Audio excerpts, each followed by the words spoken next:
All right, let's begin. Hello, my name is Tanya Kalmanovich, and I am an associate professor at the New Schools College of Performing Arts. I'm also a member of the University Faculty Senate, and through that, I served as co-chair of the Faculty Senate's Summer Leadership Committee and as one of two faculty appointed to represent faculty interest to the New Schools Coordination Group, COVID Coordination Group. And I am pleased to welcome evolutionary epidemiologist Rob Wallace for his talk, The Political Ecology of COVID-19, from Global Agribusiness to the Urban Campus. Now, this event came about as a result of a conversation I had with my colleague, Dr. Mindy Fullilove, who, like me, is a faculty fellow at the Robert L. Heilbronner Center for Capitalism Studies this year. And we were discussing the university's return to campus policies and their uneven impacts in our community. So thanks to the co-sponsorship of the Tishman Environment and Design Center, the Heilbronner Center for Capitalism Studies, and the Masters in Public and Urban Policy program, we're able to convene you, students, faculty, staff, community members, to pause 4 weeks into the start of the semester to assess where we stand. So Rob is going to speak for about 30 to 40 minutes. And after that, we're going to open up discussion on how we can best negotiate care for our health and one another's health in the return to campus, how our university might help to prevent the emergence of future and perhaps even more deadly pandemics. We will have time at the end for open discussion, and we are especially interested to receive questions from New School students, staff, and faculty. The event, in case you have to leave, will be recorded and hosted on the Tishman Center's website. And with that, I would like to turn it over to Dr. Mindy Fullilove, a colleague, to say a few words. Hi, everybody. Really great to be here and to introduce Rob Wallace. So I'm going to actually read this list of things. Rob Wallace, PhD, is an evolutionary epidemiologist at the Agroecology and Rural Economics Research Center Core, based in St. Paul, USA. He is co-author of Clear-Cutting Disease Control, Capital-Led Deforestation, Public Health Austerity, and Vector-Borne Infection, and Dead Epidemiologists on the Origins of COVID-19. He has consulted with the Food and Agriculture Organization and the Centers for Disease Control and Prevention. I am so delighted that Rob is with us. He's a foremost scholar on these issues of what's out there lurking. We are in a period of many new diseases emerging out of rapidly shifting ecologies. And with climate change, ecologies are going to be shifting even more rapidly, and evolution is a real thing. So all kinds of things are going to be changing. Who is around, what they work like, how they get at us. And obviously we have no capacity to handle the policy issues, but we don't even know the science. So I got to know Rob some years ago, but I have known his parents for like my whole life, Deborah Wallace and Rod Wallace. So I've always known about Rob as kind of the, through the proud parents lens. So I'm sort of like an aunt in that regard. And so I'm so proud that Rob is here and going to help us out because we have difficult problems. Are we doing the right thing? And in what ways can our university with its particular commitments become even more helpful? So Rob, over to you. All right, well, thank you very much. I'm going to share my screen here and see what we can do here. Start here and hold on, give me a second here. Oops, sorry, my bad. Let me try that again. I think I'm going to have to do this screen here in order to have to continue to have my my notes here. So, all right. So, just to start off here, it's a pleasure to be here, and I had planned on giving more informal remarks, but in order to kind of wrangle all these broad topics that we want to discuss today, and to do so in like a half hour, 40 minutes, I figured let's put a slideshow on. And I understand in some academic units that's a kind of love language. So it's my appreciation to everyone here that we'll try to do this way. Now, I usually give these talks, I start off with kind of the whole history of capitalist agriculture, but in the interest of time, I'm going to just jump into our present situation and ask how did we arrive at this COVID moment? And broadly speaking, capitalist industrialization and its distal effects on peoples at various stages of being incorporated into the world capitalist system have effectively transformed planet Earth into planet farm. And so we see here the kind of resulting imbalance in the biomass in millions of tons for, in this case, left to right, vertebrate wildlife, livestock, and people, with the kind of geographical distributions to show for it. Now, I should say that the reason why we're getting this big picture, and I know we're going to get into discussion of what's going on at the new school and stuff, but we're trying to get a big picture of how the COVID moment arrived, because it speaks a lot to some of the decision-making that perhaps the new school would like to engage in. But we see here from moving into a planet farm, the geographical distributions that result. This is something of an oversimplification, and we're combining very different livestock. But here are the total livestock per square kilometer, including all cattle, chickens, ducks, pigs, sheep, and goats as of 2006. We see an attendant explosion, the kind of global intensification of meat production. Here's the relative output to input for chicken, pork, and cattle. And it's all driven by the kind of global spread of what's called vertical integration, by which all the nodes or almost all nodes of animal production are placed under one company's roof, from fertilization to meat packing. And here we see the consolidation of US hog farms, with the number of farms precipitously declining and the average heads per farm sharply increasing. So fewer farms and more meat. And with that is a consolidation, along with the consolidation of physical space, getting all the farms and making them larger, we have a consolidation in ownership. So we have the declining number of meat companies in the US and elsewhere. So here, Hormel, Tyson, and JBS as examples. And what they've done is they kind of parlay their vertical integration and the reversals in their antitrust law into this kind of mass consolidation and some of the greatest monopolistic livestock concentrations in the world. That kind of agroeconomic transition can be presented as a kind of ecology, and a more globalized ecology, in which the annual global production in hog, for instance, has doubled in 50 years, and also international exports there in gray have nearly tripled. Now, it isn't just the size and expansive geography of the system. It's also about time and even the nature of life itself. And by a modern futures market of 19th century origins, livestock and crops began to become financialized, alive. Organisms are now committed to these fungibilities months before their actual births or germination. And these commitments extend beyond their mere identities as commodities on the trading floor, which is at this point all on computer. But species are treated as kind of asset classes subject to price volatilities that are respected as being realer than the ecological dynamics into which the actual animals will be born or the crops planted months hence from here. So as a result, breeding, birth, and development are logistically bent to servicing these market projections first. So poultry thyroids, for example, have been selected for failing to recognize when poult stomachs are full. So as a result, broilers are meeting their much larger target weights, a 400% increase since the late 1950s in only 6 weeks' time. The meat is added on so fast that poultry suffer musculoskeletal morbidity and psychopathologies, including stress pecking, associated with growing so much meat on so many thousands of birds bunched together. The population densities help select for increasing pathogen deadliness as well, as we'll talk about in short course.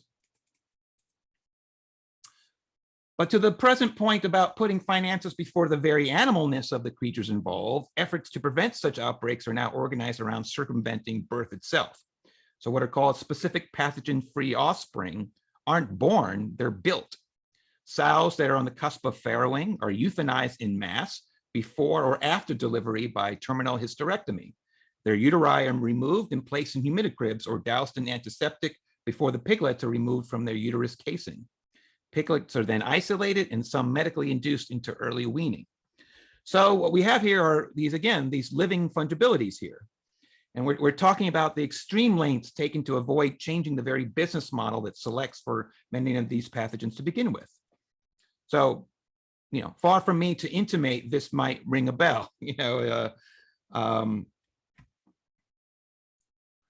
but plant farm, growing more and more food, is neither necessary nor a good idea. What is imposed on the individual animal or herd is recapitulated on greater ecologies. So in an economic system dedicated to 3% compound growth, better and cheaper extraction, increasing the efficiency per unit currency invested, selects for greater exploitation, often until a resource is exhausted. So under the present economic model, the paradox is solved only by exploiting an alternate resource once the original is depleted, wiping out the natural base species by species, mineral by mineral, and region by region. And that includes expanding out and commoditizing what was previously only part of the subsistence diet. Running alongside the decrease in diversity per livestock species, there is now an intended domain switch in the commoditization of wild foods. I mean, the taxonomy is extraordinary. You have ostriches are now farmed. You have the Southeast Asian porcupine. You have crocodiles. We have fruit bats. We have the Asian palm civet, whose partially digested berries now supply the world's most expensive coffee bean at $1,000 per kilogram. Some species, wild species, are making it onto forks before they're even scientifically identified, including this new short-nosed dogfish found in a Taiwanese market. Now, the thing is that this is not merely a matter of a runaway market. Under neoliberalism, the states of the global north and the sub-imperiums farther south organize such haphazard expropriation by, for example, expanding genetically modified seeds into African markets under the guise of food security. Or expanding how insurance markets can target small farmers, as in the case of Swiss Reinsurance Corporation underwriting the Nigerian Leadway Assurance Corporation's movement into agricultural risk management, privatizing what would otherwise be public support for smaller agriculture. The point is that altogether, such efforts comprise global systems of accumulation. The world circuits of capital are deeply embedded into husbandry and land use in ways that extend out beyond just agricultural production. So here we have the percent of land whose harvests are consumed abroad as agricultural goods, they're in green, but also indirectly, say in feeding workers or supplying inputs for manufactured goods and services, they're in blue. And we have the map for, at the top from left to right, croplands, pasturelands, and forests, and their combination down there at the bottom. So in other words, landscapes are globalized by circuits of capital, with capital accumulation in countries other than the countries sourcing the natural resources in red on the top, and the consumption worldwide abroad on the bottom across croplands, pasturelands, and forests. So the basic assumptions of epidemiological causality at the heart of even steps forward. You have something called One Health. You want to integrate the studies of wildlife, livestock, and human health all together. But if you don't take into account these kind of relational geographies, the basic conclusions you have about the nature of your epidemiology can be reversed. So again, to foreshadow, perhaps such a model changes how we think of public health interventions on campus. So let's take H5N1, which clearly emerged in the southern Chinese province of Guangdong in 1996 before spilling over into Hong Kong here. The thing is that what we've learned things about the economic relationship that Hong Kong and Guangdong share. And once we learn about those things, causality shifts in the other direction, because by the 1990s, the relationship had returned to its pre-revolutionary dynamics, whereby Hong Kong acts as the proverbial front of the store, providing capital marketing for Guangdong, the back of the store where production takes place. So, indeed, at the time of H5N1's emergence, and by the way, SARS-1 also emerged in Guangdong, 4/5 of the foreign direct investment through Hong Kong went to Guangdong, including backing the shifts in agriculture and land use implicated in disease emergence. So contrary to this morality tale that repeatedly characterized Hong Kong as some innocent victim, Hong Kong appears as responsible as Guangdong for H5N1, and causality moves there in the other direction as well. So in this way, the source of new disease may not merely be the country in which it first appears, and may extend as far as the other side of the world. We need to identify who funded the development and deforestation to begin with. It begs whether we might more accurately characterize such places as New York, London, and Hong Kong, key sources of capital, as disease hotspots in their own right. So we might ask at some point, what role does the new school play in such relational geographies? If Goldman Sachs is taking $300 million out to buy farms out in the provinces just south of Wuhan, what role does the new school have in terms of its relationship with Wall Street here? I don't have the answers. This is something perhaps to discuss. So all these structural demands are borne out on the ecologies of poultry and livestock, both inside and outside the barn. And the focus of our team's more structural One Health program has been the livestock revolution's effect on the epidemiology of pathogens circulating in such environments, their evolution, their spread, and spillover into human populations. And so we see over the past 20 years, the rate of new disease emergence picking up from the turn of the century across outbreaks, across kinds of diseases, across host type, across pathogen taxonomy and transmission mode, all with a neoliberal turn in agriculture worldwide. COVID-19's emergence appears correlated with China's own self-exploitation under the BRICS model that moved millions out of poverty, if also at the expense of the kind of agro-epizootic resilience that bottled up various pathogens, including the coronaviruses. So despite some recent afforestation, they're planting trees. We see here the land use change in the Lake Dianchi watershed in Yunnan from 1974 to 2008, not far from one of the possible geographic source of SARS-2. And so you're increasing the interface between the reservoir species that lead to the increase in the rate of spillover, and then the likely possibility that at least one of them is gonna hit the pandemic jackpot. So as the land pressure comes up, comes up against what since SARS-1 in 2002, it's been documented as a wide diversity of SARS-like coronaviruses circulating over many species of bats across South and Central China, including Yunnan. And it isn't merely a matter of the spatial nature of the encroachment. Oops, I skipped the slide. There you go, that slide. It's not just a spatial encroachment. It's like the wild food sector we described earlier, the ostriches and all that. That's been increasingly capitalized in China, but also elsewhere. And it's coming from the same funding that backs more traditional industrial livestock. So the classic dichotomy between wild foods and livestock, as if they're different, may be falling away as an understanding of the economics of it. The two kinds of foods are also competing for the same land in their overlapping geographic spread. So we have here a mosaic of sectors clustered together, say traditional livestock, wild food farming, let's say in the top left there, bat guano farming down at the bottom left, and that increases the likelihood of spillover.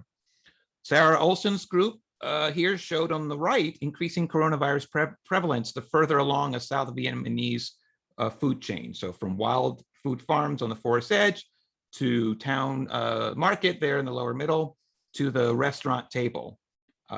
Exposure is compounded across this peri-urban circuit that all this capitalization helped build. So such intrusive production is equivalent to insisting on interrupting a bar fight.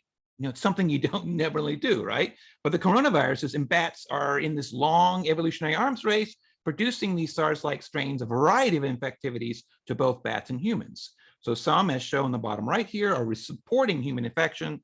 Other of these strains are not.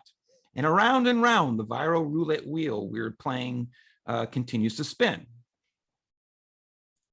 Any one of those emergent strains is capable of solving enough of the human immune system to tap a domestic travel load in China that has increased tenfold just since the SARS-1 epidemic, with easy access to a tightening global travel and trade network. So a new coronavirus or avian influenza or African swine fever from a Yunnan forest or farm, and in a matter of weeks, it could be having cocktails at bar 6. So, it's in short order that something on the other side of the planet can end up in New York in rapid time. I'm going to skip this slide. It just gets into the complications of the variety of diseases that are impacting each other. They're setting each other off.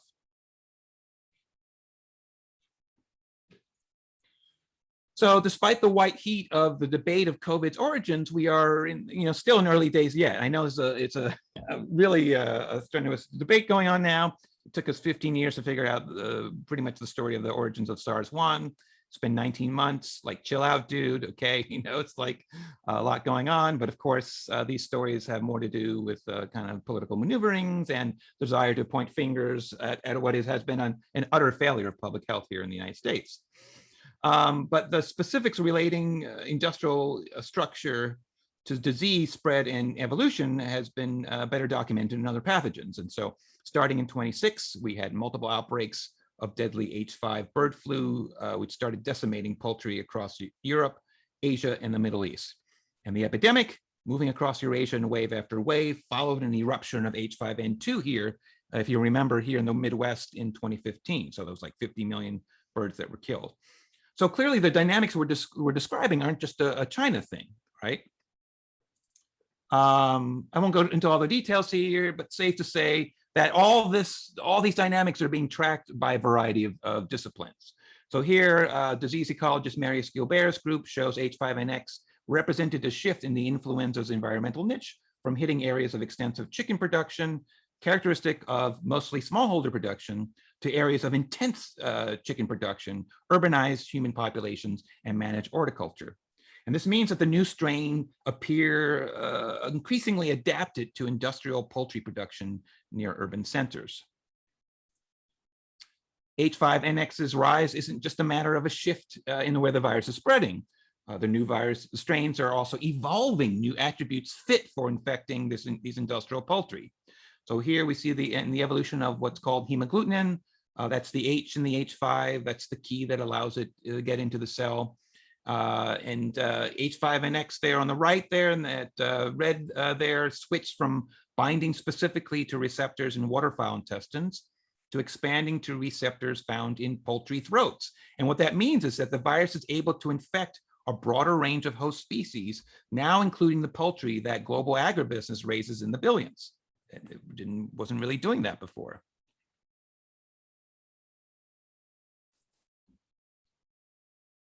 Oops.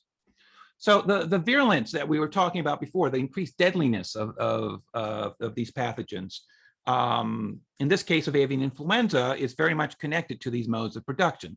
So here we have a map of 1959 to 2015 of all documented conversions in H5 and H7 avian influenzas from low deadliness to high deadliness.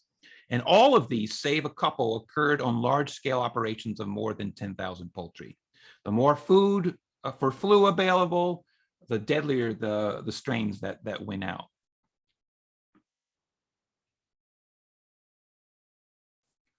There's now we're moving into phylogeny, the study of all the evolutionary trees and such. That evidence is moving in as well.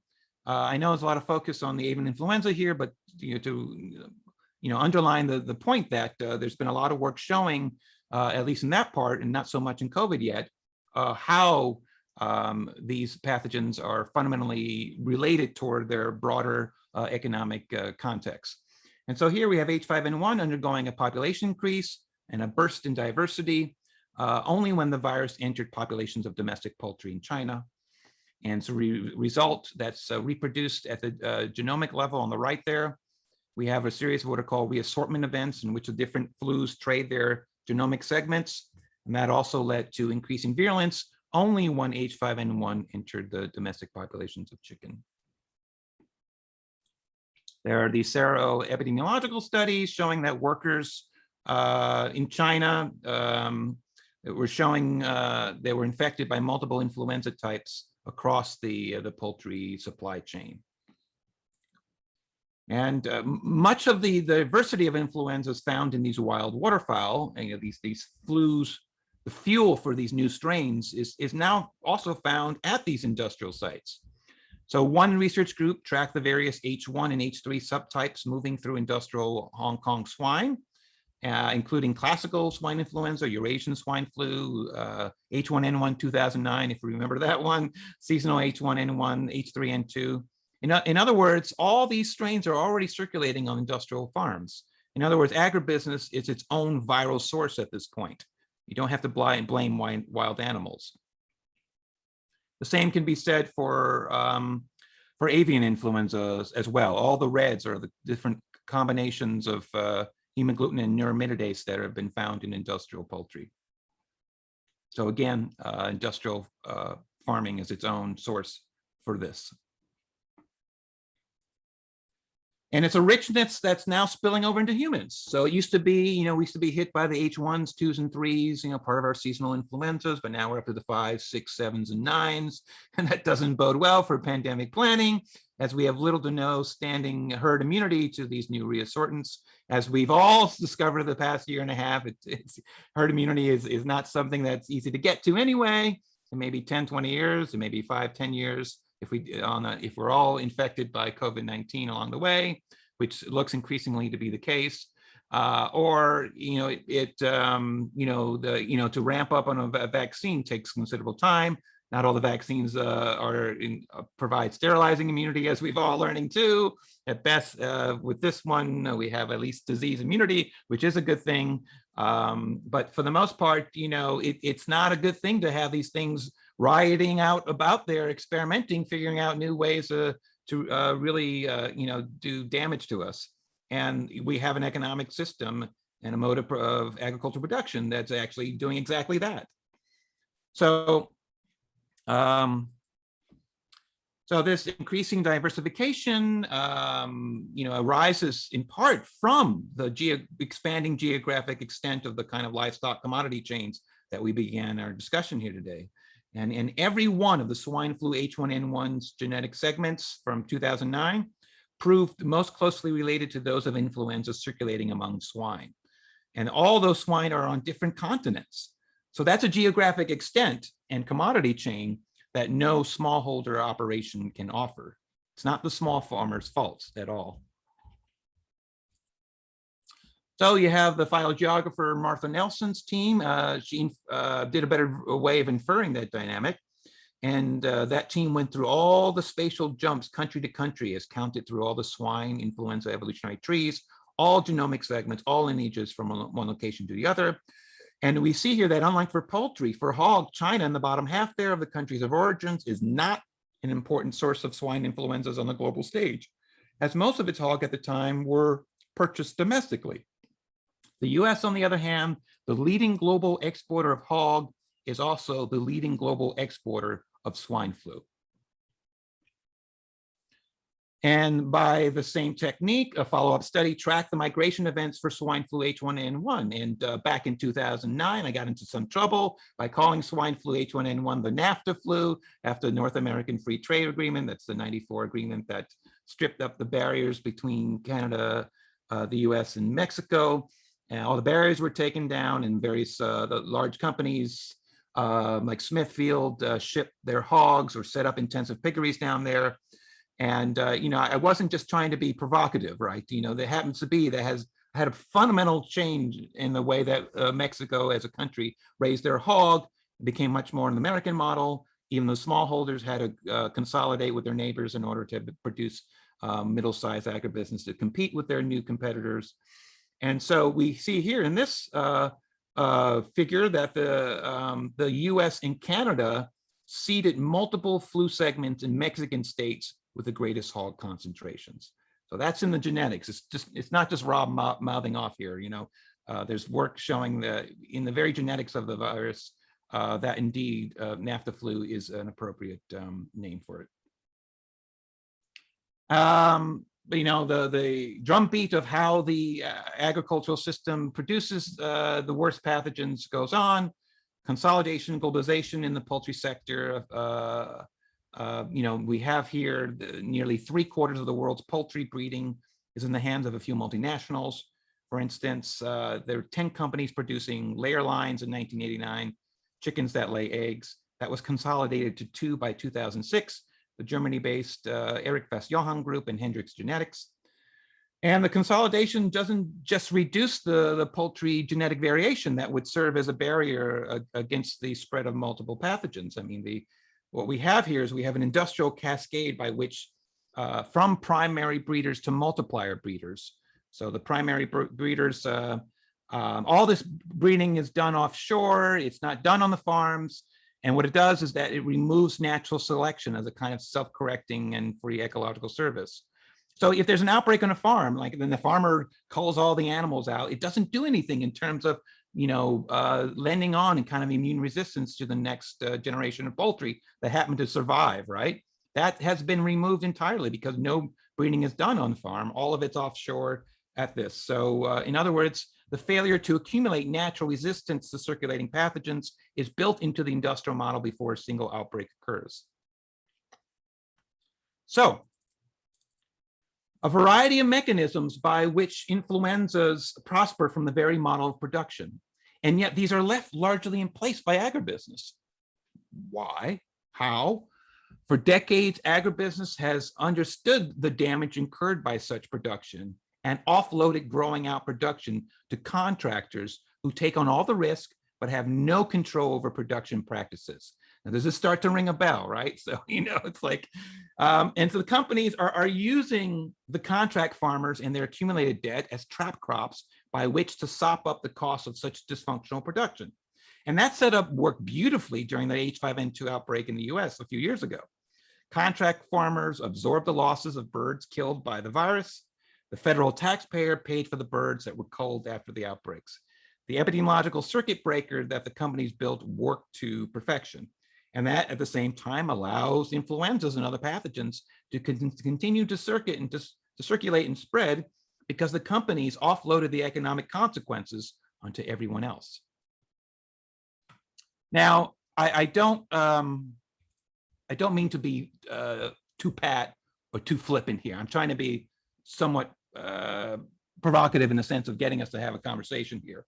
And, but much of the farmer dilemma appears in some ways recapitulated in the academic setting. In the matter of decades, the curiosity-driven scholarship was turned into an epithet in favor of what are in essence technology transfers. So we have top-heavy administrations are focused more on the product than the producer. That goes alongside the decline in and during the pandemic, frankly, the collapse of faculty governance.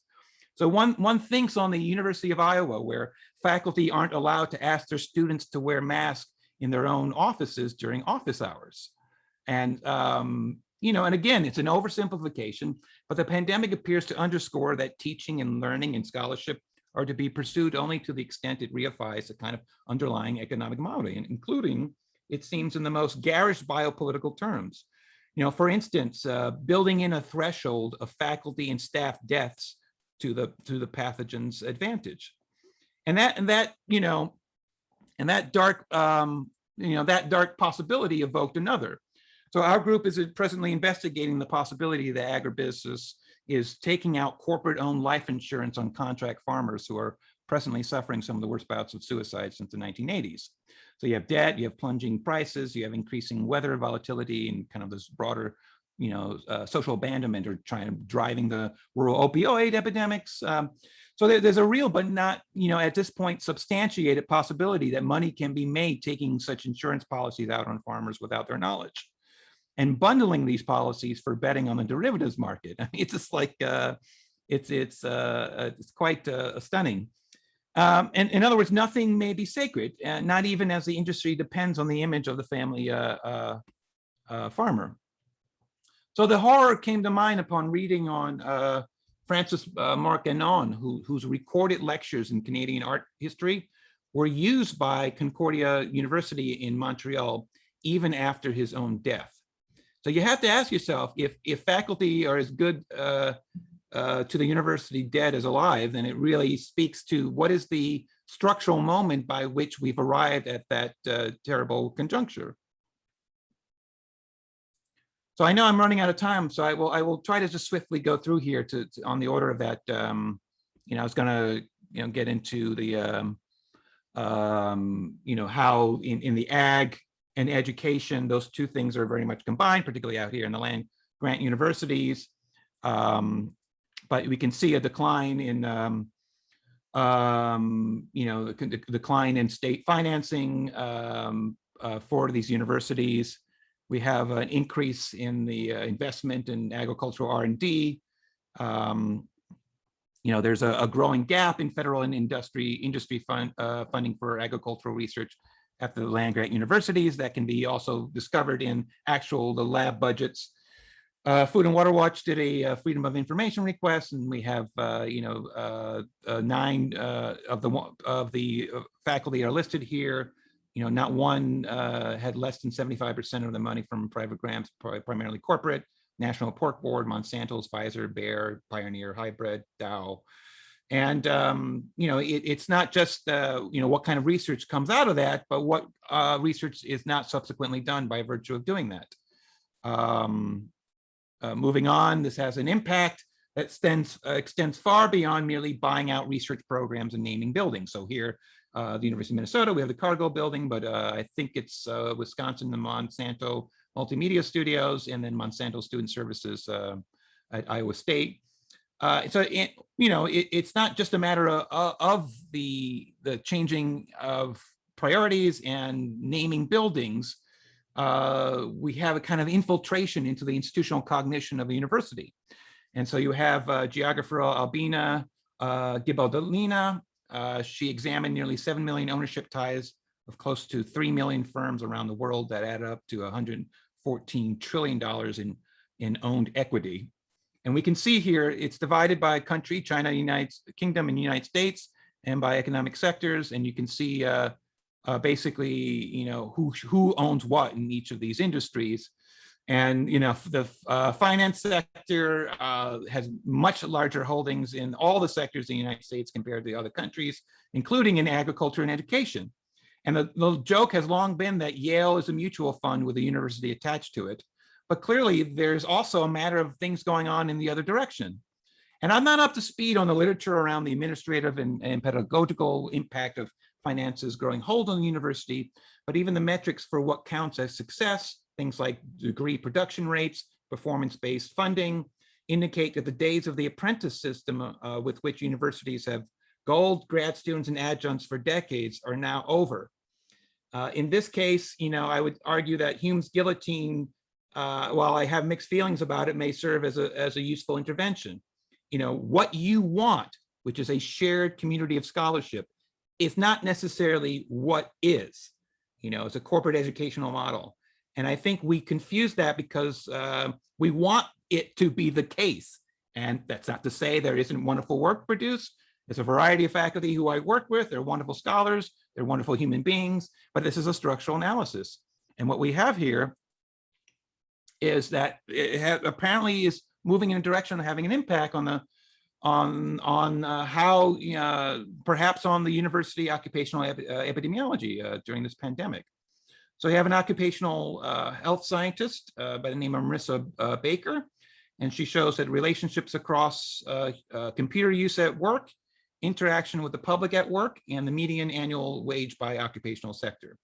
So we see workers in the first quadrant there that are doing not working with the public, but are doing a lot of computer work.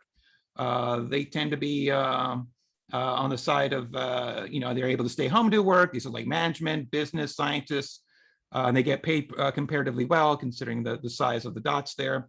Workers in all the other sectors are likely to either work directly with the public or work on office computers. So this is what happened this semester. Everybody here who was online here, who was over here, you're now working over here. You're in that sector now. So despite the fact that some of you may be being paid well, and many adjuncts are over in this area here, they're not being paid well and also now have to go in. But for the most part, there's been a change in the kind of dynamic in which the, academic has now been truncated, as it were, no longer part of the professional managerial class, able to stay home and work. And, and this is particularly the case in terms of the exposure, not only in class, but say for adjuncts who are forced to migrate across campuses, cobbling together salary in a New York market. So, so there's an aspect here of many universities, especially in the South and Midwest, who have built in what they view as a tolerable level of infection and death into getting back to school with the kind of minimal ergonomic intervention. And this is all part of the war that's been it's inherent involved in the academic scene. I mean, George Kofentis wrote in 2013 that everywhere that we examine capitalist regimes, we can see from macroeconomic policy to the shape and weight of doors and the design of office chairs, a refusal of work mixed in with the overriding obsession with work that is the birthmark of capitalism. In fact, the very logic of capital requires that antinomy. That is why the annals of contemporary capitalism are still written in letters of blood and fire, and will be this way until its blessed end. Now, again, perhaps some trafficking and another oversimplification, but the similarities between farmers and academics orbit largely around emerging out of kind of a mode of social reproduction that had preceded capitalism. So on the one hand, for farmers, and I know I need to wrap up here, there's the kind of natural economy upon which agriculture depends, sunshine and seasons and livestock gestation. But both farmers and academics emerge out of feudalism as a kind of a tradition of how to socially reproduce themselves. And presently, agribusiness and corporate education are at the mature stage of subsuming labor power under new modes of management and discipline. So, can we expose, the questions are, can we expose academic to the dangers meat packers and farm workers were forced into right from the start of the pandemic? And, there's a kind of class shock that all of a sudden you're to be treated exactly that way. Does the gig economy and its gamification act as a means of labor discipline? How that relates to the new school is beyond my ken here, and I'm eager to hear your thoughts about some of the polling that the University Faculty Senate conducted. I could stop here, but there was also a request that Tanya had that I actually talk a little bit about possible alternatives that I'm involved in. Yeah, it's okay, Rob. You're doing fine. Okay. You should finish. So I'm going to finish up, what alternate models of research might look like, without any notion that such small efforts represent a means by which to replace universities. Not the case at all.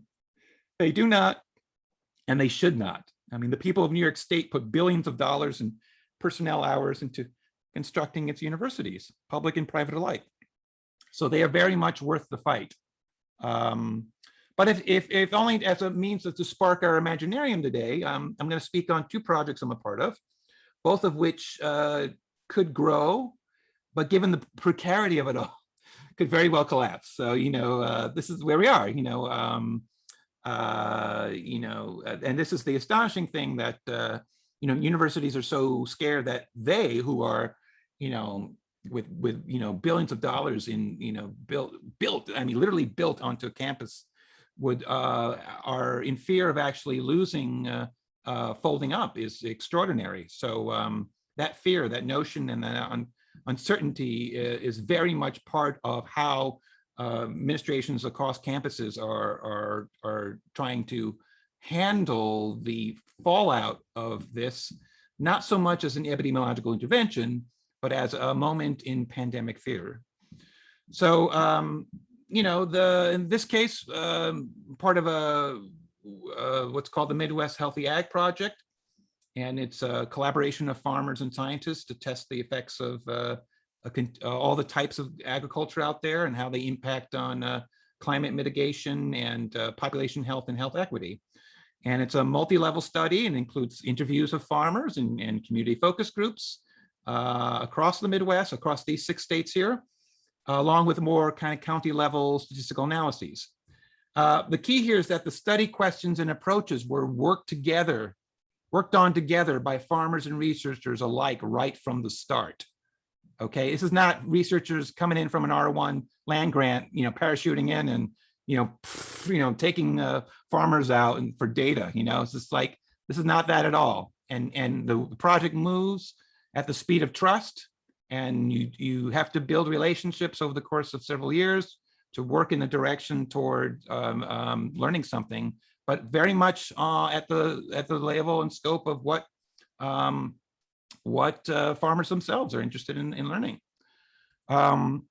The other project I'm going to talk about today is pandemic research for the people. You can see that prepthepeople.net there. This project takes a more truculent tone. It aims to fill in another research gap, and that there's a lot of pandemic research out there, and some of it very good indeed. And I mean, I cite the stuff all the time, right? But essentially, it's largely organized around the needs of the very system that helped bring about the outbreak in the first place. So PrEP is a collaboration of researchers and community groups that stages a variety of interventions in the way the pandemic is characterized. So it has convened 3 working groups in producing various public dispatches on urban issues around the pandemic, around rural issues around the pandemic, and what kind of agricultures out there could stop pandemics from emerging in the first place. And so my last slide here is our most recent dispatch, which is a long form exploration of COVID in Los Angeles that we just posted yesterday. It was co-written by political ecologists and housing rights advocates, and 2 students that were this past year acting as our PrEP interns. So along with offering some insight on urban COVID, the dispatch may very well help serve as an example of integrating kind of the epistemologies from the scholar to the street. So, we are trying as best we can in the daily to, keep the flame alive of a way of knowledge that is increasingly being extinguished, and very much appreciate your support in keeping this work going. So thank you very much.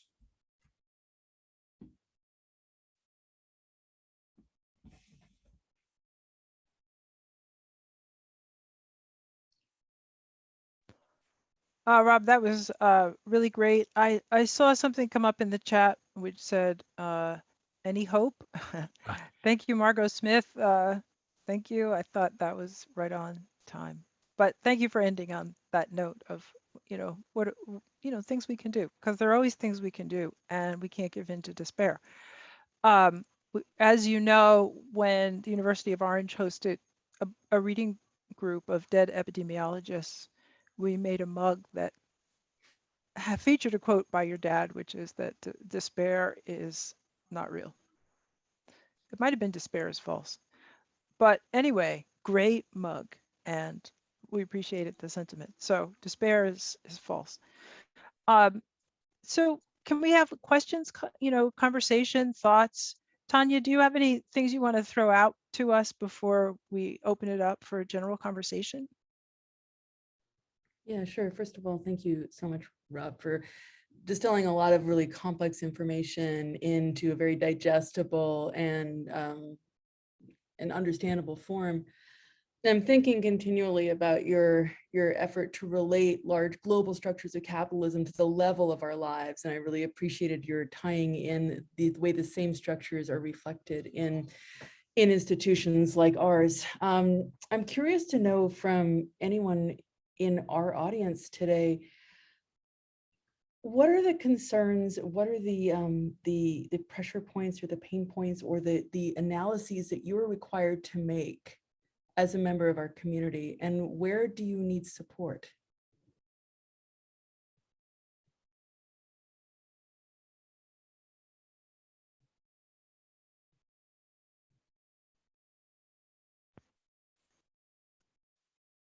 can feel free to put it in chat if you don't want to unmute and speak. Yeah, Sam, you're Sam, next. Sam, thanks for raising your hand. Yeah, what's that? What's on your mind?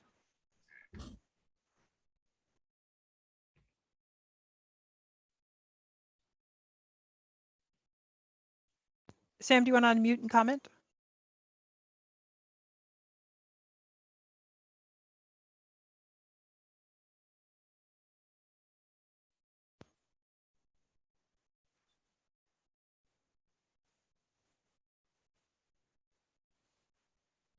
Sam, I think you are unmuted, but we can't hear you for some reason. Yeah. Would it be possible to unplug your headphones and try speaking through the built-in microphone?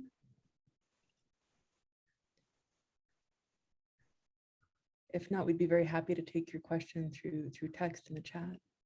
Hear me now? Yes, thank you. Perfect. Okay. I can hear you all. Anyway, I'm from a nearby neighborhood at NYU. And as I interact with postdocs and graduate students, since I'm at the med school, we don't have undergraduates. Increasingly, I'm thinking that one of the most important things we need to do is to teach the fundamentals of Marxism and of social movements. Because the generation that is growing up needs to know all the stuff Rob just talked about and parallel stuff that I've been doing on HIV, AIDS, but also needs to know how to fight back and how to think about how to fight back.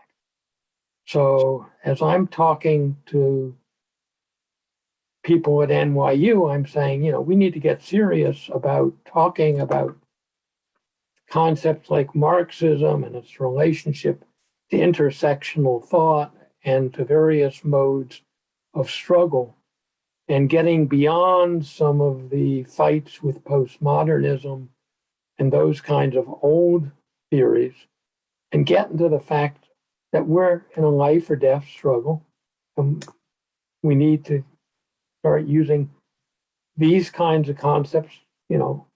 Rod and I have our differences, but on this, I'm sure we're agreed that, that Marxist analysis is an essential part of both the analysis and the struggle.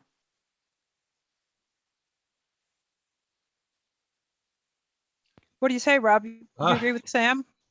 Well, I'm of the view that I am a Marxist epidemiologist, and if only because it seems to be a shocking step to relate the kind of evolution and spread of a pathogen to the broader social context beyond merely things like population density and migration matrices that strip out the kind of the very social nature, intensely social nature of our world system of expropriation that occurs within country, within city, from global north to global south. And it's remarkable to see my fellow natural scientists being able to build careers. However, I mean, they're utterly brilliant and wonderful in that way of the work they do, but only be able to write about these things without reference to a single corporation. In terms of, they speak about in generalities of deforestation, which often, drops blame on local indigenous groups and smallholders for knocking down a local stand of trees, without any just conversation about how these people were driven off their land onto the mountain side because of the land grabs that are being fueled by capital in New York, Hong Kong, and London.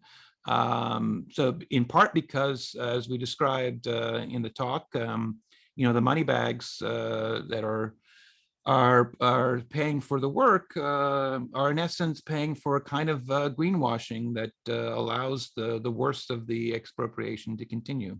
So it has a fundamental effect on this.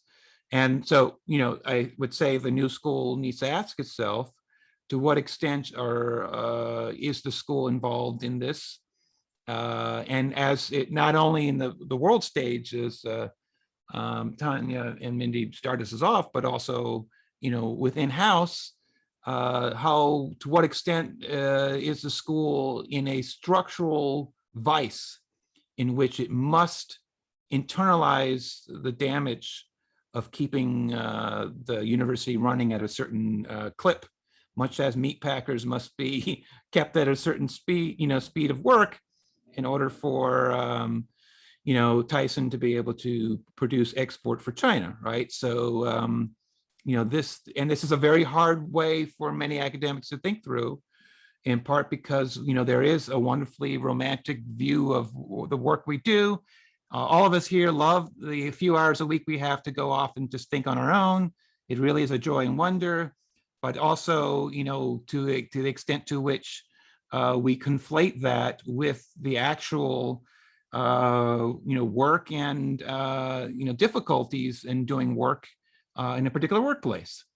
So to come to Sam's point of actually being cognitive of where we are and the various letters that some of us may have after our name do not in any way take away from the amount of exploitation that's going on.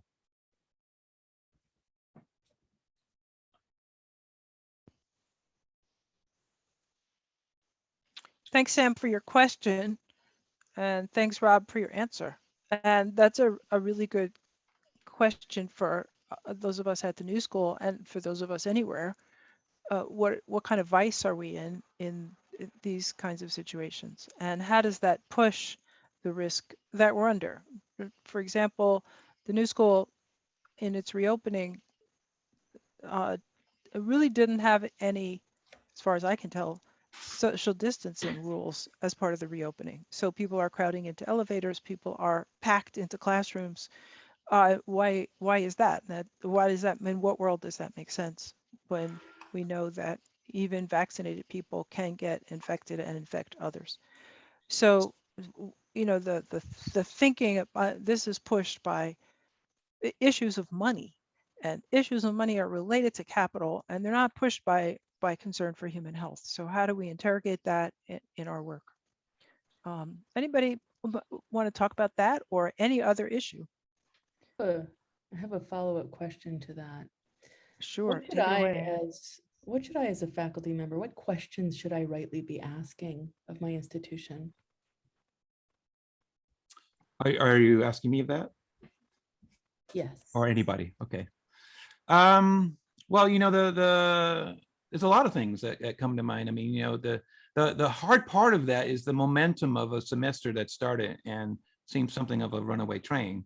The notion of the insistence on returning back to in class teaching, and where did that come from? And I think we discussed this a little bit before we went on air here, but it had to do with part and parcel of the entire rest of the country did that as well. When CDC rolled back its mask mandate in May, there was a signal, that if you're vaccinated, you don't need a mask, which was a signal to everybody, vaccinated or not, that you didn't need to wear a mask, but who's going to interrogate you whether or not you're vaccinated?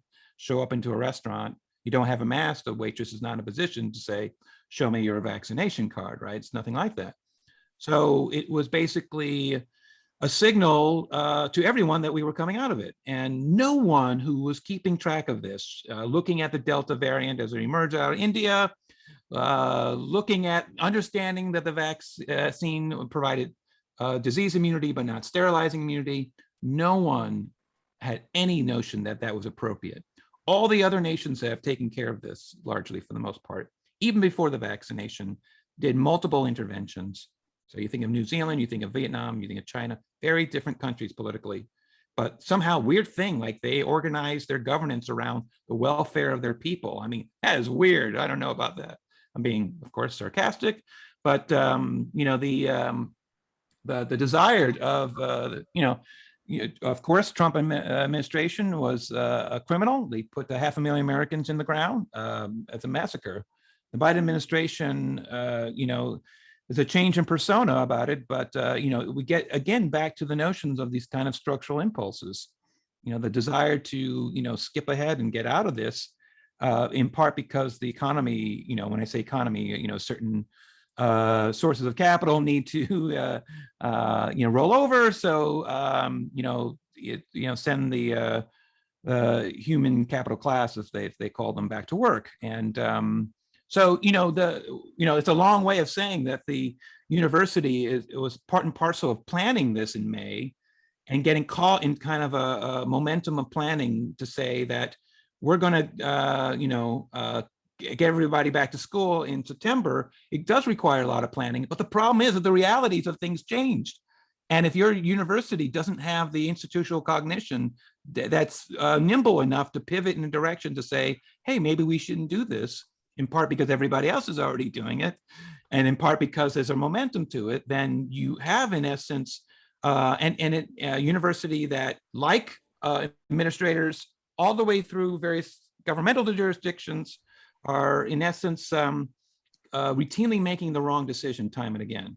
And so there's an aspect of, well, the first thing is allow yourself the right to ask these questions and fear nothing bad about doing so, because you have administrators who are in essence feeling themselves handcuffed toward keeping a system going that in reality doesn't necessarily have the best interests of the students and faculty and staff in mind. As far as the well-being, it's like the institutional thing is the most important thing. They fear being irrelevant. They fear the loss of funding. They fear and the desire, as described in the talk, to engage in a kind of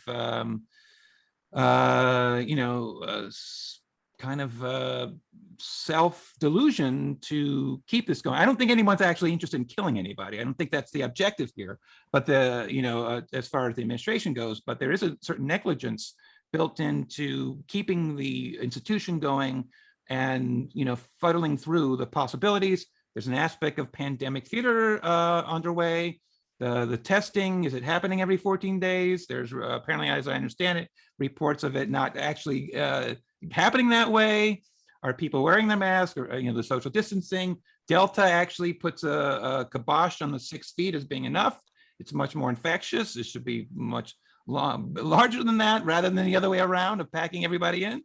So the epidemiology of the virus itself does not, as a reality, actually cooperate with the model of ergonomics that the university is intent on, by dint of other objectives other than the well-being of the people involved. Here, here. Yeah, Rachel, I see you have a hand, please. Thank you. Sorry for being late. I was teaching in my packed classroom at the new school, so I had to get home. I missed the beginning. I read some of your work, so if this is something you already know, I guess I have sort of more of a question and more of just like a sharing a feeling of the experience of this. And I would say the question was a curiosity about divestment movements, because I feel like, obviously there's push around climate and push now around TIA CREF with our investments. And I was curious in this moment, is there a move for divestment of this form of agriculture that is fueling the next pandemics? Yeah, it's an excellent question. And, the TIF CREF thing is actually exactly the way to start. That they have an international arm that's involved in, stealing land from smallholders in Brazil.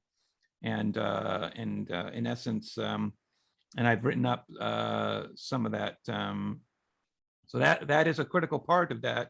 And clearly the kind of, in supporting the kind of agroecology and kind of agrobiodiversity necessary to basically help lock in some of the more deadly pathogens is the way to go. So I say you're exactly on the right path in that direction. As far, as divesting out of agribusiness, I mean, it's like, it's an astonishing possibility, if only because, particularly here in the Midwest, these are company towns. I mean, the entire states are dedicated toward servicing these servicing these companies in such a way, and they exert such political power, not just on the farm bill, but on public health, not just in terms of nutrition, but in very much about this present outbreak. The decision to continue, the meat packers on the line during as many many thousands were being infected, at a time in which, few PPE were available. The intent of Trump to actually use the Defense Act not to produce, PPE, but to actually keep the the meat packing plants going really.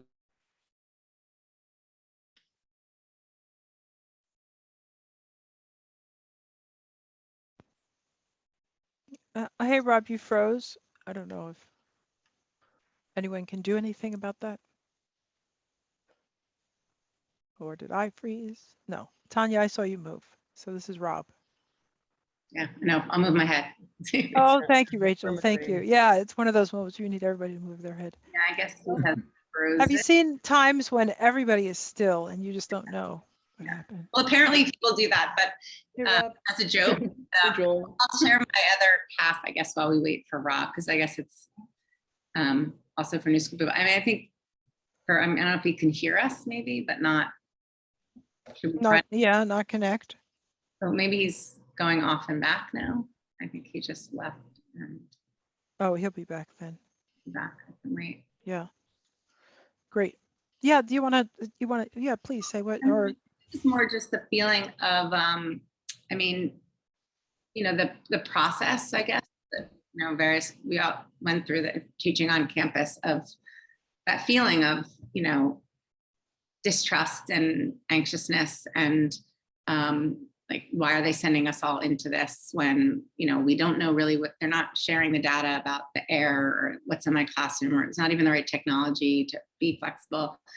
And then but this kind of mantra of like, we are on campus. Like there was just like at every meeting, this is our commitment. And there was no space to actually even talk about that process. And it was, and I realized that, and I guess the feeling I wanted to share was that when I got to class the first day, it was the day after the Duke data had come out about their outbreak.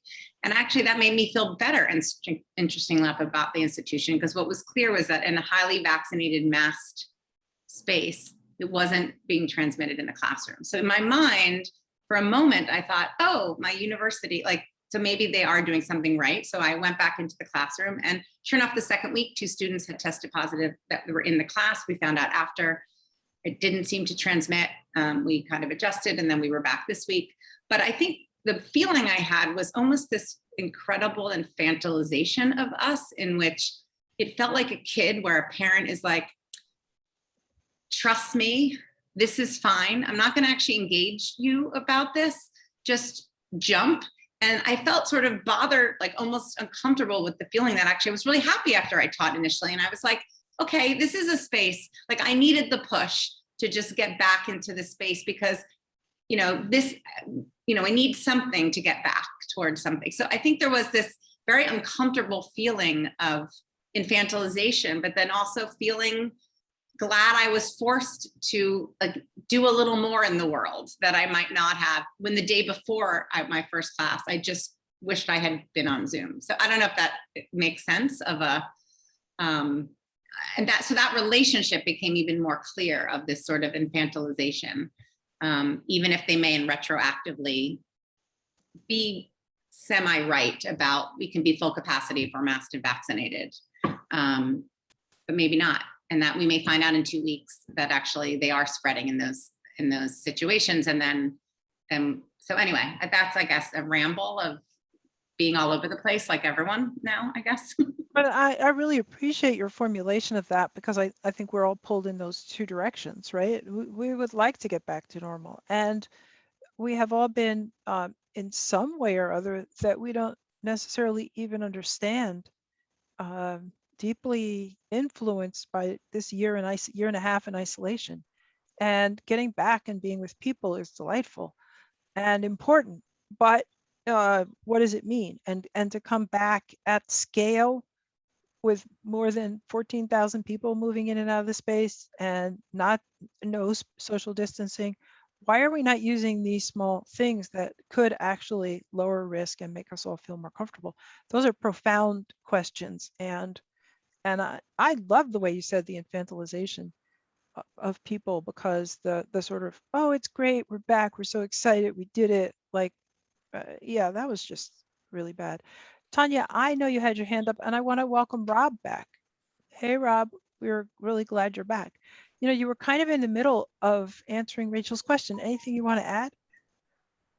I frankly was desperately trying to get back on, but I don't remember all that, other than to say that I think the TIA-CREF is very much front center about doing exactly as you suggested about a pushback against a kind of agribusiness expropriation, in this case in the Global South. So what I will do is I will pass on what information I have to Tanya and Mindy along those lines.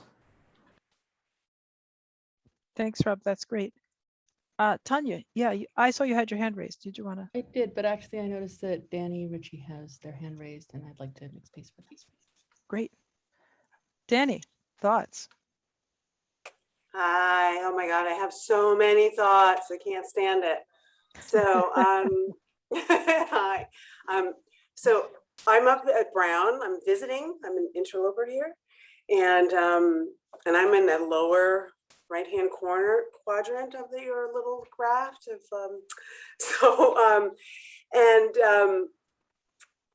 and I use both your article, Bendy, on serial displacement in my course on policy discourse and culture and its impact on health and healthcare. And then I started this course in 2016, so I use your work, Rob, when we were talking about Ebola and looking at the formulation and the discourse that surrounds those, but then where does this source really come from? So one, please repeat the new article that you just put out on PrEP, because I'm really struggling right now with groups that I work with in the community and then through academia to integrate. I work on issues around food and housing and thinking about the systems and how we can integrate those and work with them, talk about the underlying structures that actually keep us homeless and hungry. So please help me with that. But I also was really interested in the concept, because when you were looking at feudalism and looking at contract workers, and for me it struck mortgages and slavery, right? That whole system around mortgages. And so, that line that it's, I mean, you can look at feudalism and look at how then it comes, but the feudalism isn't the same as slavery, and racial capitalism kind of built on slavery and, and the mortgage industry and then in insurance industry, right? Better to throw them overboard and collect the insurance than actually, get them to port and sell them. So I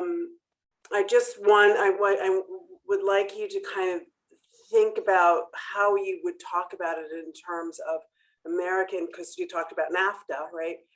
Look at our systems that have developed around insurance and mortgage and capital and relate that to the contractors. Yeah, this is probably territory that it's not quite my field of expertise, but it's a fundamental issue because notions of where it's like, where do we place ourselves in the hierarchy of or the continuum of exploitation and expropriation, and the lengths to which and where that is and how it's changing, and the capitalist propensity to be able to do all sorts of things, the whole technology of social divide and conquer, the ability to have people identify, say, as farmers. Is that some farmers are along the lines of more petit bourgeois, they own land, they will hire high wages, wage labor, and at the same time, they're super exploited. Many of them are so-called millionaires on paper that have no money at the end of the season. And so this is weird, if I may use a technical term, head fucks going on in terms of how people identify as part and parcel of, whether or not they are exploited or an exploiter. So it is, the academia is, frankly, hand in glove with some of this.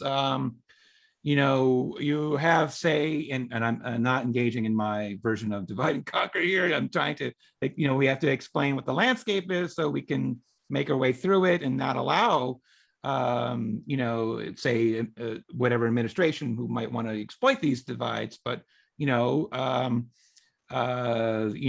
a neoliberal university is dependent on adjunct labor to the point of, some adjuncts are on welfare or SNAP or any of these other things, particularly in a very expensive city like New York. So there's, and so I think many a tenured faculty, and that's not all the case, because I remember when I was at CUNY, there were many tenured faculty heavily involved in helping organize adjuncts as a way of solidifying labor power in the face of, CUNY administrators. So, but the hierarchy and gets in the way of, and that it's really a failure in our way to find solidarities necessary to move universities and other institutions in a direction that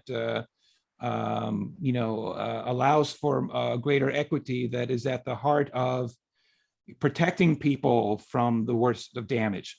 Like if you're a full-time faculty member and you've got a good deal going on, you don't want adjuncts walking around and having to go everywhere, bringing, and therefore exposing everybody by virtue of the social, the social necessities they have to do in terms of being able to pay their rent. So this is, this pandemic really underscores what that damage that had always been there, but now suddenly, faculty, feel it in a greater heat than they did previously.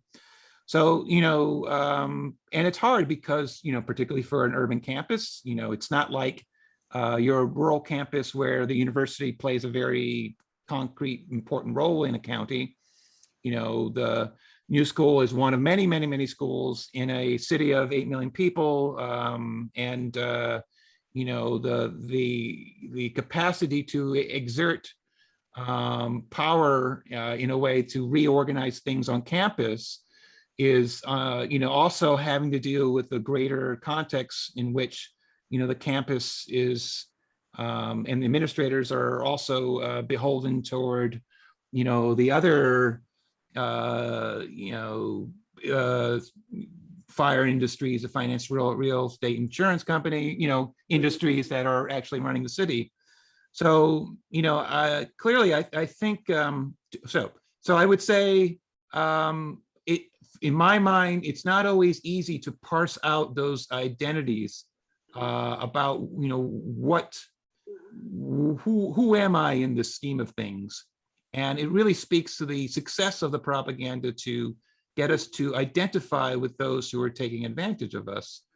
And so unplugging out of that and finding identity in the course of building solidarities with other people that are sharing the same, sharing the same dangers and struggles. I think, if anything, it was so clear at the early days, and this is what a pandemic does. It really clears the field of a lot of clutter, even as it also introduces some other ones. But, the photos of, the Black and brown workers in the early days of March, or in March 2020 of, going to work, because they had to in order to pay the bills. I mean, just so underlines the kind of racial capitalist nature of the country, its origins, and its willingness to continue to externalize the worst damage on Black and brown people. I mean, it's such an obvious thing. And that is not protecting white people, though. That's the thing. I mean, there's that is the thing about an infectious disease.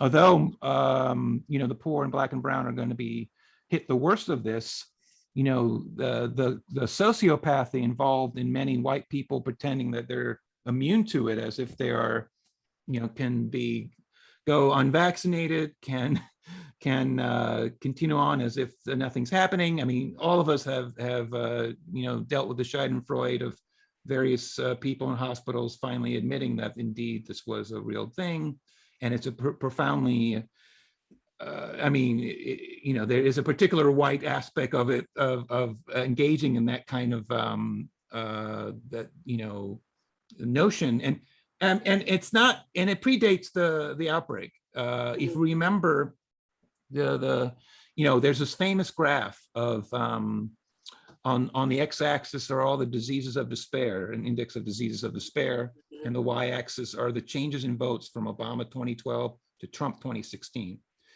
And it's a straight line. Those counties that had the worst diseases of despair during the Obama years had the greatest switches from voting Obama 2012 to voting Trump 2016. Part of it is, you know, the failure of the neoliberal apparatus to, you know, and a lot of those counties are in the South and the Midwest, and the failure to, you know, deal with the problems of rural expropriation, the agribusiness. Those rural counties are sacrifice zones for agribusiness. And but what Trump took advantage of was the notion of you know, and it's you can see it ongoing, the refusal of white people, such a wish to maintain some aspect of power even among the poorest of whites, as a way of keeping a certain hierarchy, even to the point of actually refusing themselves the right to universal health care, so as long as nobody else gets it too. I mean, there's a certain kind of death drive in that, you know, desire to maintain power they no longer have, even at the expense of their own lives. This really speaks to the you know, pathology involved in having to, you know, get a country out that was built on the slave trade and genocide, and maintains itself many centuries later. And I don't have an answer for that presently, but you know, but it's an excellent question, and it speaks to you know, how do we untangle people? How do we heal the rift?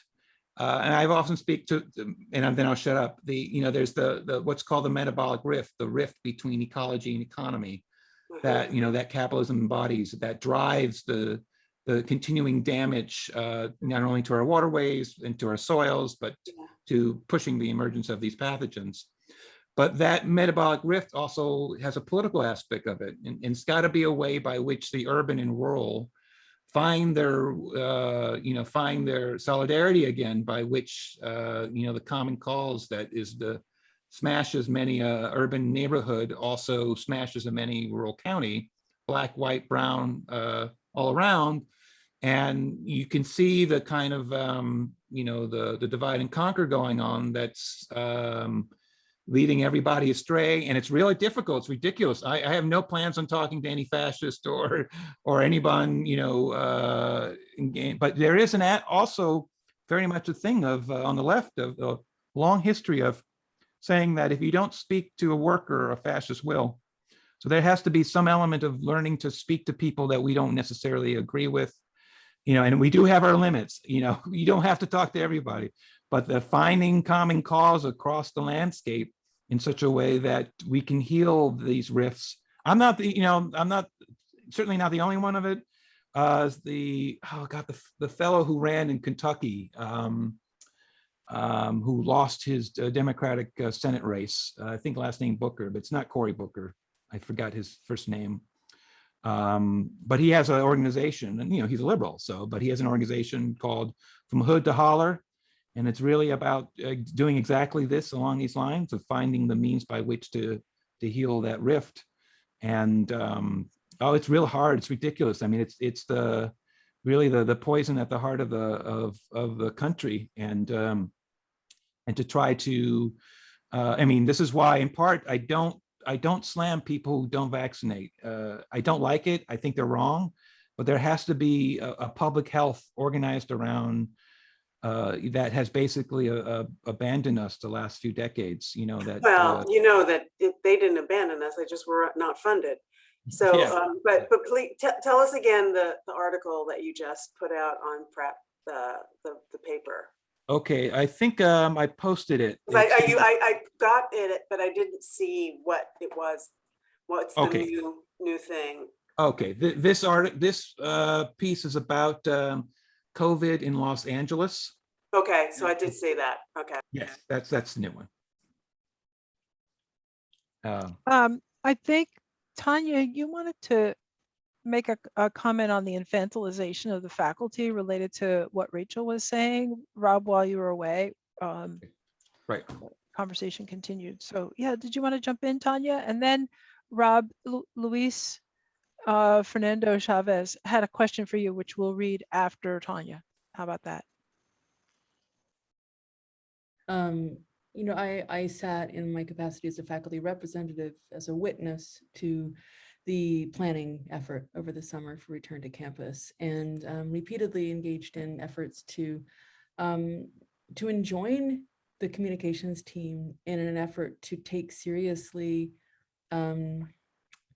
words, to understand that they matter, and that how words are used they're not to be used strategically as a kind of as a defense. They're not to be weaponized in that way. So, for example, I don't know if you received a link to a document called Our Community's Commitment to Care, which the group of faculty that I worked with, Elizabeth Marta Brooks is one of them here, and we had a couple of other, Nikki Simone's here. Hey, Simone.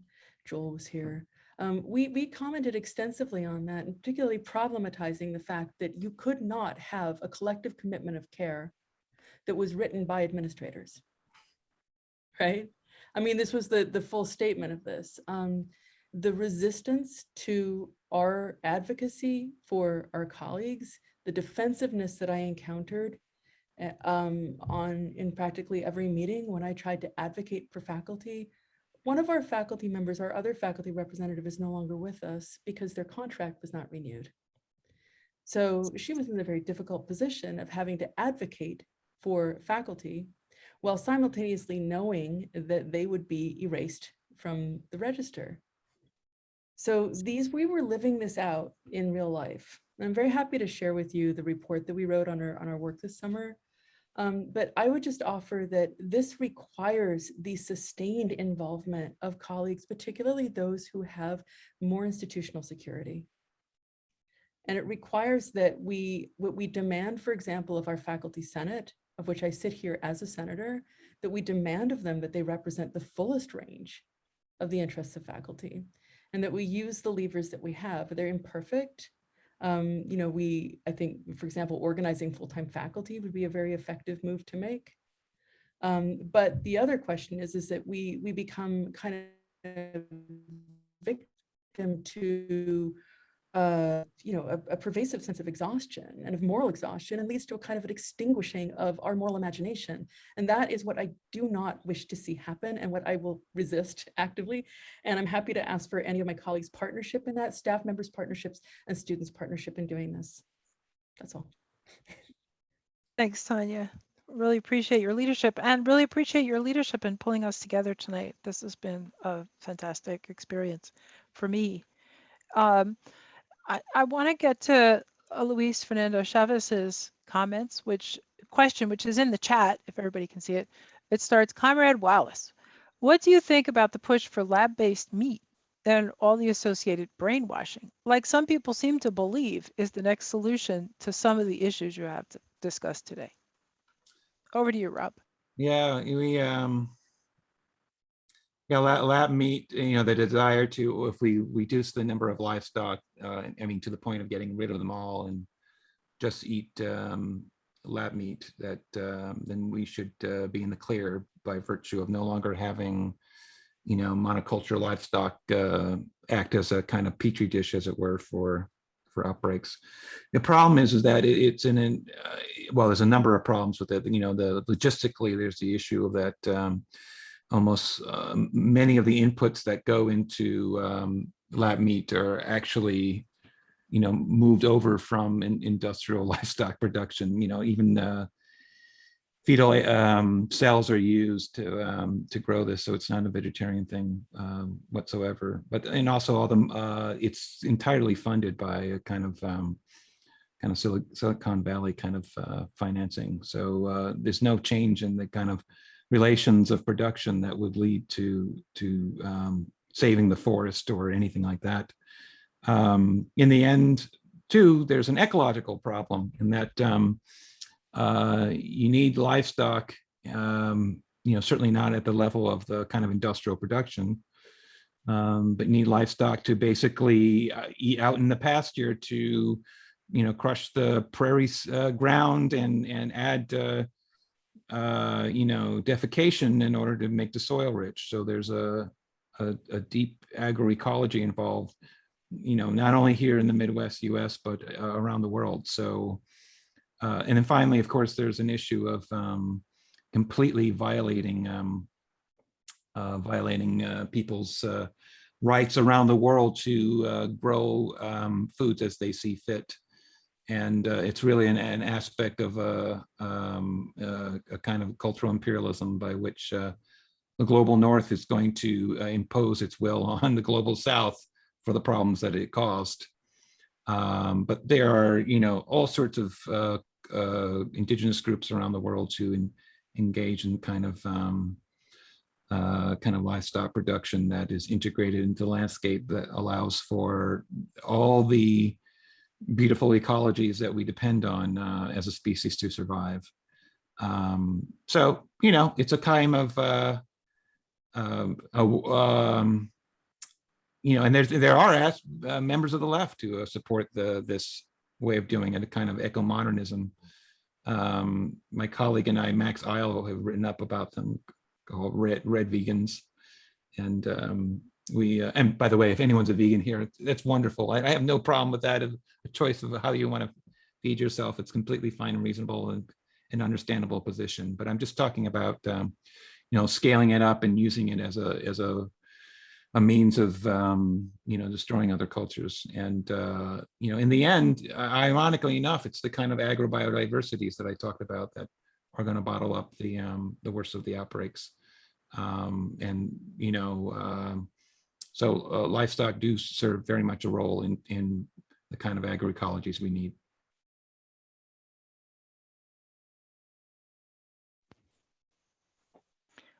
Complexity, right? That Yeah. Capitalism hates complexity, and it just wants everything siloed.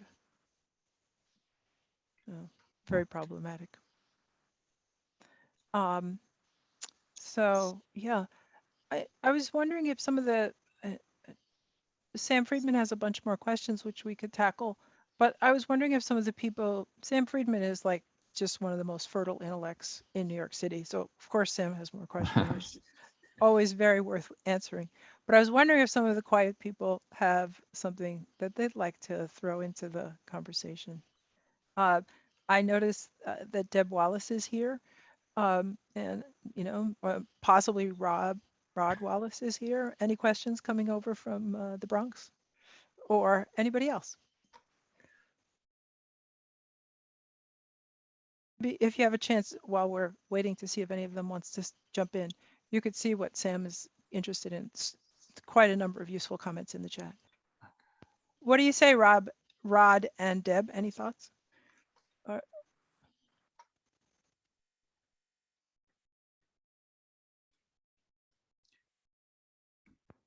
They're going to stay silent. Yes. I want to see Sam's poem.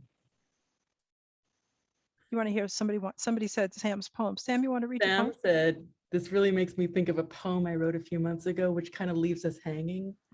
Yeah, it does. I really thought you were going to attach it in the chat. Sam, you want to jump in with your poem? Yeah, it wouldn't fit in the chat. I was going to put it in, which may mean it's longer than people want to listen to, but I'll read it. It's part of a poetry book I'm writing about how efforts to organize the working class in the 70s and early 80s have lessons for today. It's called Kicking Capitalist Ass. In a steel mill rife with cancer, Mike Olzak reveled in kicking capitalist ass. He worked there 11 years before the layoffs, the last 4 as his department's union health and safety guy. Socialist by gut and brain, troublemaker from working class Trenton streets, he led 3 walkouts, bewildered management, won many games for workers' health. He watched his friends grow gumption. I lost it a second. Feel like they was something, so they would wash their hands and walk off the job at the drop of a hat. He sat in rooms with company reps and would have been happy to blow their brains out, and some union people too. As an activist, he said, every day you've got to be ready for confrontation, a constant go for the throat approach. It's a war zone with no compromise. So I thought of Mike and the thousands of Mikes throughout the working class, even in these COVID days. When I heard 2 nurses talk of how their hospitals cry poverty despite their billions in the bank, so nurses must fight for every single face mask, while management and the virus revel every time they can stifle workers' throats. And how these nurses also organized, also walked on strike, and also kicked capitalists' ass. Nice. That was Thank great. you.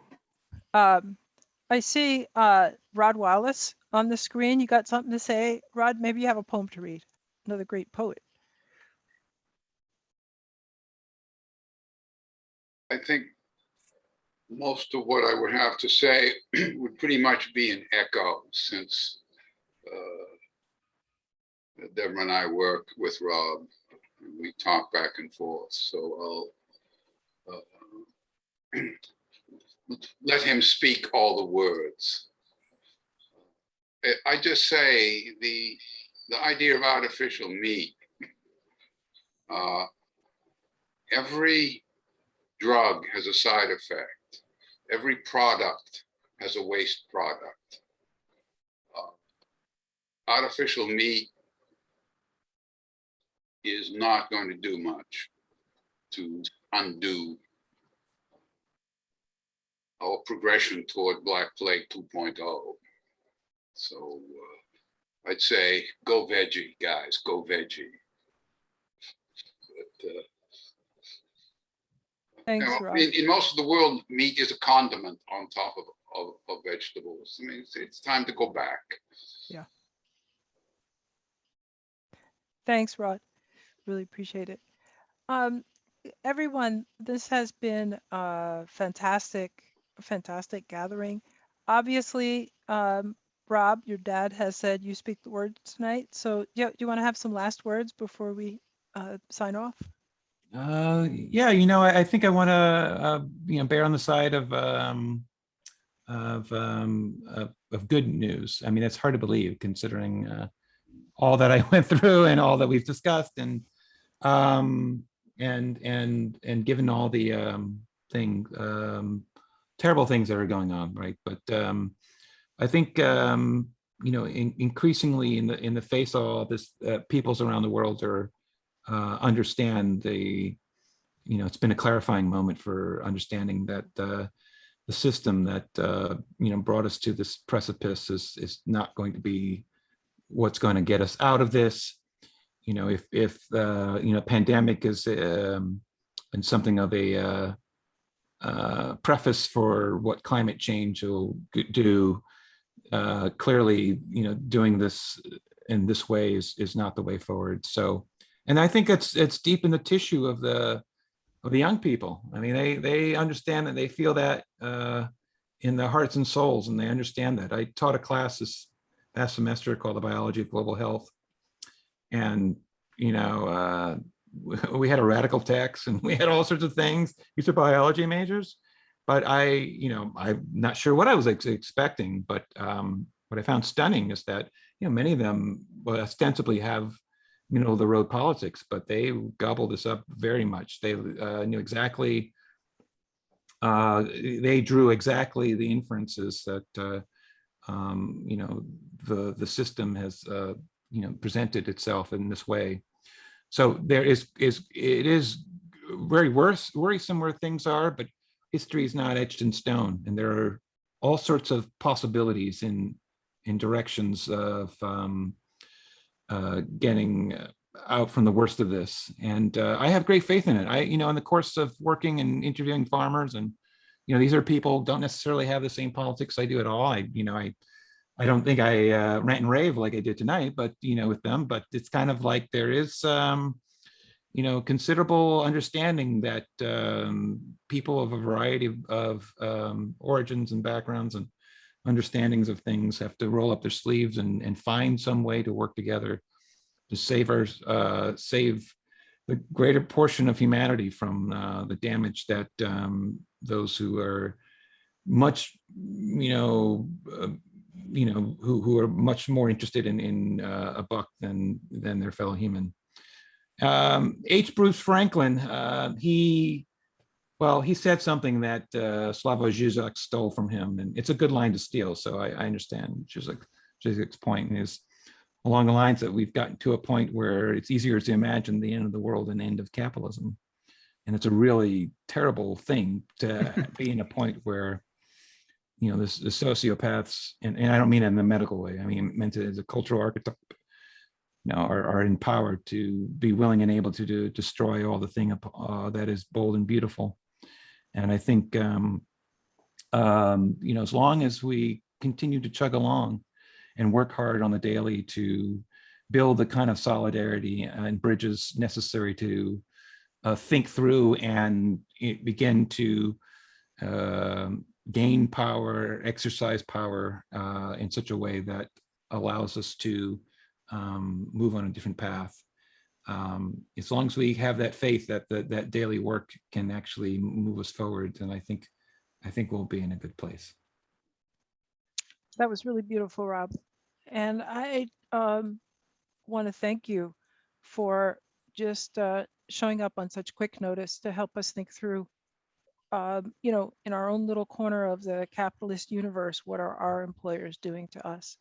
And I know that our students and our university and the world will benefit from your generosity. And we will share the tape with everybody. Tanya, last words, over to you. I'm going to say something slightly romantic sounding, which is that oftentimes this summer in my struggles, I have invoked this question of what is a university in which I wish to work, and imagining the idea that that cannot be taken from me. So if the university is of the mind, if it is of the heart, if it is of the social relationships, then we have the capacity to generate those again and again. And I think this event is really, for me, feels very resonant of that. And it's something that has to be mutually created and constructed and mutually recreated and reconstructed and relit and shared again and again and again. And we have the capacity to do that. And that's what makes me feel good and hopeful. So thank you for being part of our university. Like, we just mutually created one, but thank you. And thank you everyone for joining us and being here. Fantastic. Thank you, everybody. Have a wonderful evening. Yeah, you too. You too. Bye, everybody.